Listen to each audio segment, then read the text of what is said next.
और बंगाल को जिन्होंने दुनिया में परिचिति दिलाया, राजा राममोहन राय, पाश्चात्य देशों में जाकर भारतीय संस्कृति का प्रचार किया। श्री बंकिम चंद्र चट्टोपाध्याय स्वतंत्रता संग्रामियों को उन्हें मंत्र दिया, वंदे मातरम बोलते हुए लोग फांसी के फंदा में लटक गए, लोग शहीद हो गए। और कवि रविन्द्रनाथ ठाकुर जिन्होंने वंदे मातरम, जय जनगण मन और बाकी जो उनका लेखन कविता से लेकर सब कुछ, गीतांजलि, उनको नोबेल प्राइज दिलाया और पूरा दुनिया में भारत माता के नाम को उन्होंने रोशन किया। ऐसे 4 विभूतियों को याद करने के लिए हम यहाँ आए हैं। और जबकि ये कल्चरल सेंटर है, इसलिए कला साहित्य के द्वारा देश का परंपरा को आगे बढ़ाने का काम कर रहा है ईजेडसीसी। उनके आयोजन में आज यहाँ हम उपस्थित हैं। मैं इस आयोजन के लिए ईजेडसीसी को, उनके डायरेक्टर और उनके सारे आयोजकों को धन्यवाद करता हूं कि आप इतने दूर तक देश की कला संस्कृति को और परंपरा को लेकर के आए, देशभक्ति जगाने के लिए। यहाँ पहाड़ के लोगों को भी इस कार्यक्रम में जुड़ा जाए, इस तैयारी से आए हैं। यहाँ व्यवस्था में कुछ विलंब हुआ, भानुभक्त हॉल में प्रोग्राम होना था, वो समय पर नहीं मिला, इसलिए थोड़ी सी अव्यवस्था हुई है। लोगों को यहाँ पहुंचने में थोड़ा परेशानी हो रही है। इसके द्वारा हमारे देश के कोने कोने में जो प्रतिभाएं हैं, जो कलाकार हैं, उनको भी लोगों के सामने लाने का एक प्रयास हो रहा है। जैसा आप जानते हैं कि पूरा देश में नए ढंग से न्यू इंडिया बनाने की जो तरीका चल रही है, आधुनिक विकास के साथ साथ हाईवे बन रहा है, 4 लेन 6 लेन। सीमावर्ती प्रदेश में जहां हमारा रास्ता नहीं था, जवान पैदल जाते थे, वहां भी 4 लेन रोड बन रहा है। रेलवे के द्वारा देश को जोड़ने का साथ साथ इलेक्ट्रिफिकेशन और नई नई ट्रेनें, नई लाइन जोड़ करके पूरे देश में आवागमन की व्यवस्था बनाया जा रहा है। हर जिला में एयरपोर्ट बनाने का योजना बनी हुई है। 9 साल पहले हमारे देश में केवल 74 एयरपोर्ट ऑपरेशन में था, अभी लगभग 145 हो गया है। कुछ साल खत्म होते 200 पार हो जाएगा। तो कम्युनिकेशन को, ट्रांसपोर्टेशन को और पूरे देश को जोड़ने का एक भारत श्रेष्ठ भारत बनाने का योजना जैसा बन रहा है, उसी प्रकार सांस्कृतिक दृष्टि से भी देश को जोड़ने की प्रयास ईजेडसीसी कर रही है। और उसी में स्थानीय कलाकारों को सामने ला करके उनको सम्मान दिलाना, उनकी प्रतिभाओं को दिखाने की व्यवस्था करना, लोगों के सामने परिचित करने का काम हो रहा है। इसके पहले कई जिलों में इस प्रकार कार्यक्रम हो चुकी है। बंगाल में आज हम दार्जिलिंग में एकत्रित हुए हैं। यहाँ के जो कलाकार हैं, स्थानीय कलाकार हैं, जो लोक कलाकार हैं, उनको मौका मिले, इसलिए यहाँ इस प्रकार के आयोजन हुई है।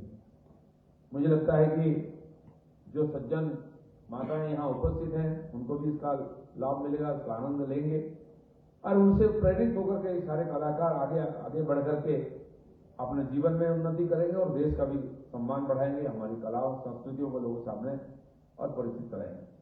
इसलिए आज की छोटी सी आयोजन है, लेकिन महत्वपूर्ण है।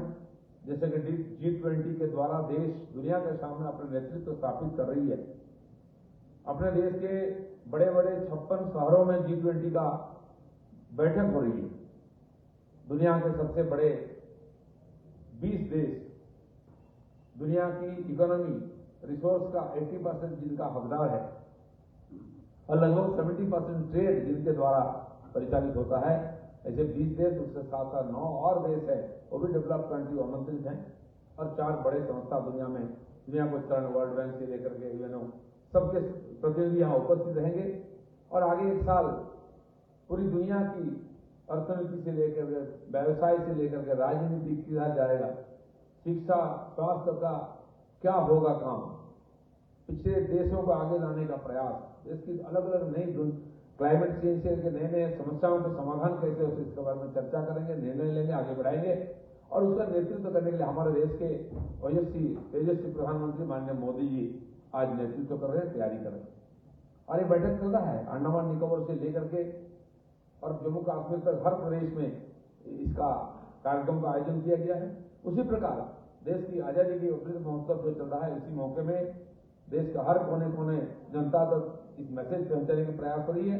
और इसी मौके में आज देश की जो विकास हुई है, हर क्षेत्र में हमारे देश के नौजवान पीढ़ी जो आगे बढ़ रहे हैं, नई नई खोज हो रही देश में, और दुनिया के सामने भारत नया रूप से और उभर रही है, उसको दुनिया के सामने प्रतिस्थापित करने के लिए हमारे सामने मौका आया है।